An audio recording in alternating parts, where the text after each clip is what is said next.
Biz yosh innovatorlarni, yosh startaperlarni qidirib Termiz shahriga yetib keldik.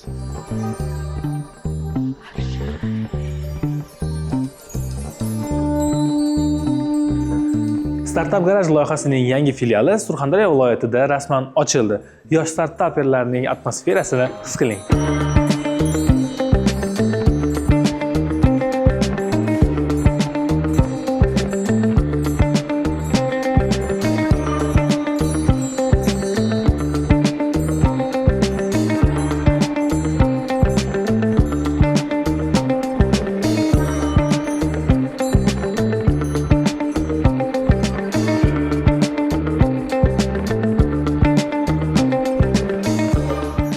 Startup Garaj loyihasini Surxondaryo viloyatida ochish xabarini berganimizdan so'ng undan ortiq loyihalar va qiziquvchilar tashrif buyurishdi. Hozirda ishtirokchilar o'z loyihalari namoyishi bilan band, birma-bir namoyish qilishyapti. Ular bilan suhbatlashib ko'ramiz va fikrlarini eshitamiz.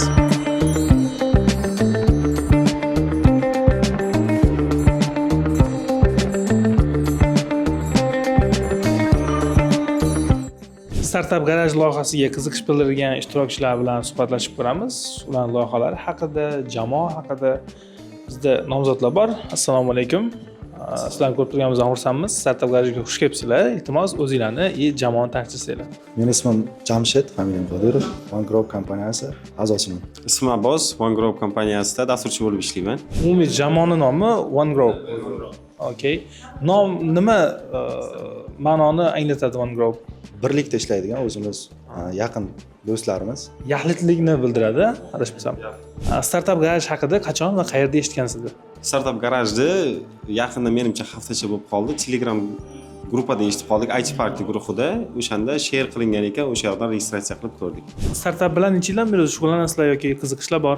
Startuplar bilan 3 yillar bo'lib qoldi. O'zimiz startup chiqarib, sotib boshlaganimizga, o'sha startuplar bilan shug'ullanishimizga. Bugun nechta loyiha bilan keldinglar? Bugun ikkita loyiha bilan keldik. U loyihalar bittasi One Clinic, ikkinchisi One POS.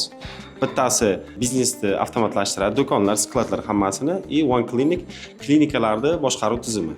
Shu kungacha, shu loyihalargacha yana nechta loyiha bilan shug'ullangansizlar? Hozirda bu proyektlardan boshqa menimcha 10 ga yaqin bo'lishi kerak.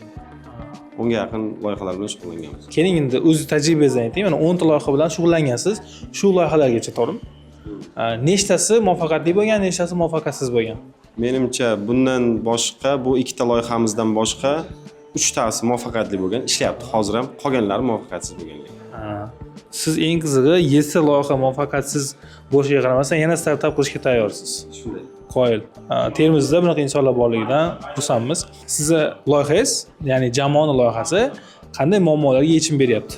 Bizda hozirda aynan o'zimizni muhitdan kelib chiqadigan bo'lsak, biznes egalarida finansiy pulni aylanishi, skladlari, masalan, mahsulotlarda skladda qolmaganliklarida ancha-muncha qiynalib qolishadi. Masalan, kassani oldiga klient keladigan bo'lsa, shu mahsulotdan 100 ta kerak deydigan bo'lsa, shu skladda bormi, yo'qmi, hammasi o'sha narsalarni hammasini avtomatlashtirib ko'rsatib turadi.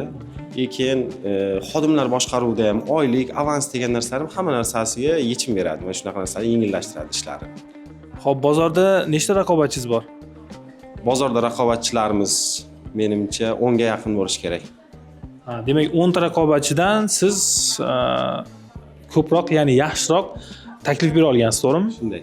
Xuddi shunday, boshqacharoq, yaxshiroq, qanaqadir o'sha tadbirkorga kerakli bo'lgan funksionalliklarni talabiga qarab berganmiz. One Clinic loyihasi-chi? One Clinic loyihasi aynan xususiy klinikalarga fokus qaratilgan. Xususiy klinikalardagi o'sha birinchi o'rinda qog'ozbozlikni oldini oladi. Eslasangiz, klinikalarda qog'oz kartalar bo'lardi. Bemor borsa kartasini olgan, regionalniy, o'shanaqa narsa. O'shanaqa narsalar umuman yo'q. Keyin bemor laboratoriya natijalarini olish uchun yana analiz topshirgandan keyin qayta kelish kerak klinikaga. Bunaqa narsalar yo'qolgan, uyda turib SMS dan, Telegram botdan yoki o'zining shaxsiy kabinetdan olishi mumkin bo'ladi hamma natijalarni. Klinikalar egalari ham moliyaviy tomondan finansiy pul aylanmasi, qancha foyda bo'lyapti, qancha zarar bo'lyapti, qaysi xizmatlardan odamlar ko'proq foydalanyapti, mana shu narsalarni ko'rsatib turadi. Endi bu loyihangizda qancha raqobatchingiz bor? Bunda ko'proq bo'lish kerak menimcha. Bu loyihamizda lekin raqobatchilar kam.